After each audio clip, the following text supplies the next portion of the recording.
बिस्मिल्लाहिर्रहमानिर्रहीम। स्टूडेंट्स, आज हम थ्योरम 12.3 पढ़ रहे हैं। तो इसकी स्टेटमेंट है, the right bisectors of the sides of a triangle are concurrent. और ये इसकी फिगर है। तो कुछ चीज़ें थ्योरम स्टार्ट करने से पहले मैं वाज़ेह करना चाहता हूँ। हम देखते हैं कि राइट बाइसेक्टर क्या चीज़ है। स्टूडेंट्स, राइट बाइसेक्टर एक लाइन सेगमेंट के मिड पॉइंट में होगा। अगर ये एक लाइन सेगमेंट है ए बी और सी इसका मिड पॉइंट है अगर, तो राइट बाइसेक्टर जो है वो ऐसी लाइन होगी जो ए बी के ऊपर परपेंडिकुलर होगी और ए बी के सेंटर में होगी। तो राइट बाइसेक्टर लाइन सेगमेंट के सेंटर में होता है और लाइन के साथ 90 डिग्री का एंगल बनाता है। तो इसको हम राइट बाइसेक्टर कहते हैं। एक तो ये चीज़ क्लियर हो गई। दूसरी ये चीज़ हम क्लियर कर लेते हैं कि एक लाइन सेगमेंट है ए बी और इसका एक राइट बाइसेक्टर है से सी डी एक राइट बाइसेक्टर है।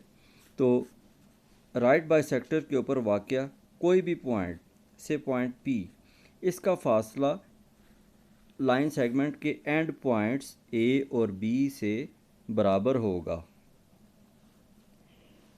लाइन सेगमेंट के राइट बाइसेक्टर के ऊपर वाक़या पॉइंट पी का फासला लाइन सेगमेंट के दोनों एंड पॉइंट्स से बराबर होगा, यानी P A and P B are equal in length.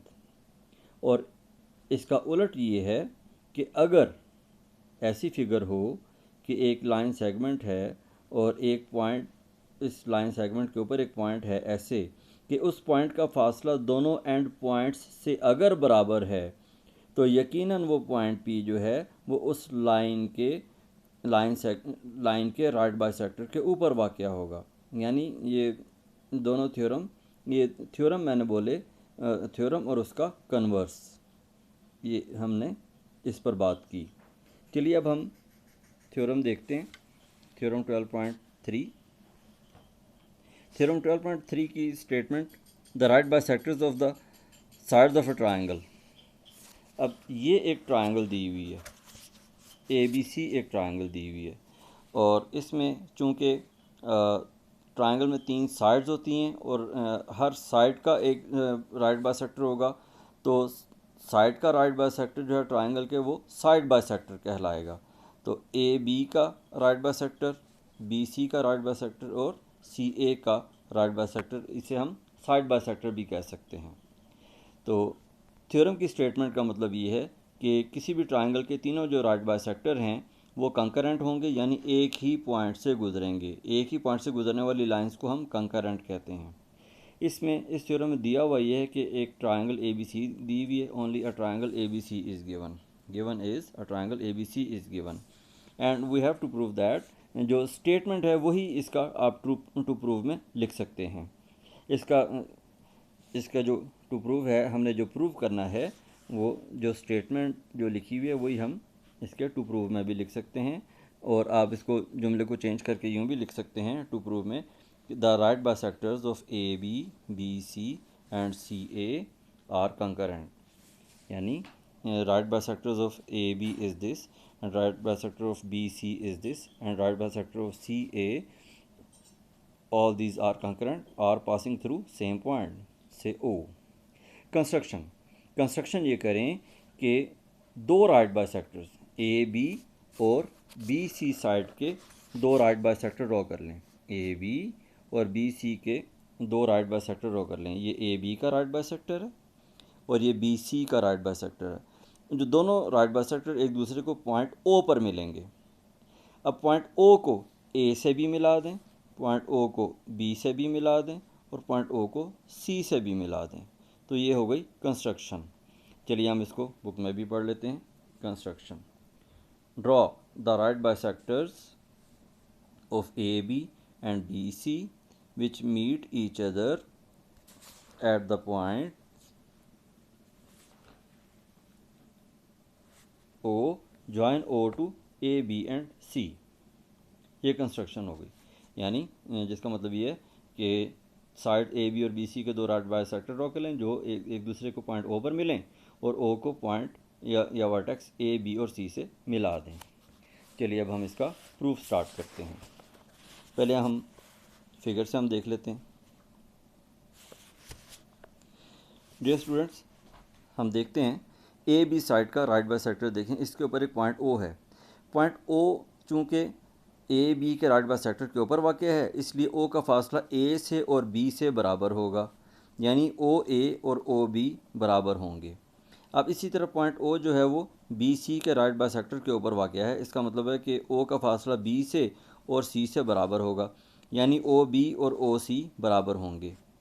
अब ओ ए, ओ बी और ओ सी बराबर हैं, यानी ओ बी ओ ए के भी बराबर है, ओ बी ओ सी के भी बराबर है। तो मतलब ये हुआ कि ओ ए और ओ सी जो हैं ये दोनों ओ बी के बराबर हैं, तो दोनों एक ही लेंथ के बराबर हैं। इसका मतलब है कि ओ ए और ओ सी जो हैं ये आपस में बराबर हैं। अगर ओ ए और ओ सी बराबर हैं तो इसका यह मतलब है कि ए सी के ऊपर एक पॉइंट ओ है इस तरह से कि उस पॉइंट ओ का फासला ए सी यानी एंड पॉइंट्स ए और सी से बराबर है। तो इसका यह मतलब है कि यकीनन पॉइंट ओ जो है वो ए सी के राइट बाइसेक्टर के ऊपर वाक़ है। जैसे कि मैंने शुरू में थ्योरम और उसका कन्वर्स मैंने बताया था कि अगर एक लाइन के ऊपर एक पॉइंट है इस तरह से कि उस पॉइंट का फासला एंड पॉइंट्स से बराबर है, तो इसका मतलब है कि पॉइंट ओ जो है वो उस लाइन सेगमेंट ए सी के राइट बाइसेक्टर के ऊपर वाक़ है। अब नतीजा ये निकला कि पॉइंट ओ जो है वो ऑलरेडी ए बी के राइट बाइसेक्टर पर वाक़ है, ऑलरेडी बी सी के राइट बाइसेक्टर पर वाक़ है, और साबित ये हो गया कि वो ए सी के राइट बाइसेक्टर के ऊपर भी वाक़ है। और इसका ये मतलब हुआ कि तीनों राइट बाइसेक्टर जो हैं वो एक पॉइंट ओ से गुज़र रहे हैं। बस साबित हो गया कि all the three right bisectors are concurrent, these are passing through same point O. अब हम इसको, ये जो कुछ मैंने बोला इसको हम बुक में भी पढ़ लेते हैं। हमने बात ऐसे स्टार्ट की थी कि O A is congruent to O B. इसको हम तस्वीर में देख लेते हैं। O A is congruent to O B, क्या वजह है? क्योंकि ए पॉइंट ओ जो है वो ए बी के राइट बाइसेक्टर के ऊपर वाक़ है, इसलिए ओ का फासला ए बी लाइन सेगमेंट के एंड पॉइंट्स ए और बी से बराबर होगा। इसकी रीज़न यहाँ पर ये लिखी हुई है, each point on the right bisector of a segment is equidistant from its and points. अब ओ ए ओ बी के बराबर है और ओ बी ओ सी के बराबर है। इसको भी तस्वीर में देख लेते हैं। ओ बी जो है वो ओ सी के बराबर है, ओ बी ओ सी के बराबर है। ये है ओ बी और ये है ओ सी, ये भी बराबर हैं। अब ओ ए ओ बी के बराबर और ओ बी ओ सी के बराबर, यानी इसका मतलब ये हुआ कि ओ ए और ओ सी दोनों ओ बी के बराबर हैं। इसका मतलब है कि ओ ए और ओ सी आपस में बराबर हैं। ओ ए और ओ सी जो हैं ये बराबर लेंथ्स हैं। इसका क्या मतलब हुआ कि point O is on the right bisector of C A. O A और ओ सी बराबर हैं, इसको हम तस्वीर में देखते हैं। ये हैं ओ ए और ओ सी बराबर हैं, इसका मतलब है कि पॉइंट ओ जो है वो ए सी के राइट बाइसेक्टर के ऊपर वाक़ है। ये लिखा हुआ है कि point O is on the right bisector of C A, but point O is on the right bisector of A B and of B C. But point O जो है वो तो ऑलरेडी ए बी और B C के right bisectors के ऊपर वाक़ है। तो रिज़ल्ट क्या निकला? Hence the right bisectors of the three sides of a triangle are concurrent at O। इसका मतलब हुआ कि तीनों राइट बाइसेक्टर जो हैं वो एक पॉइंट O से गुजर रहे हैं, यानी कि तीनों राइट बाइसेक्टर्स कंकरेंट हैं। Hence proved.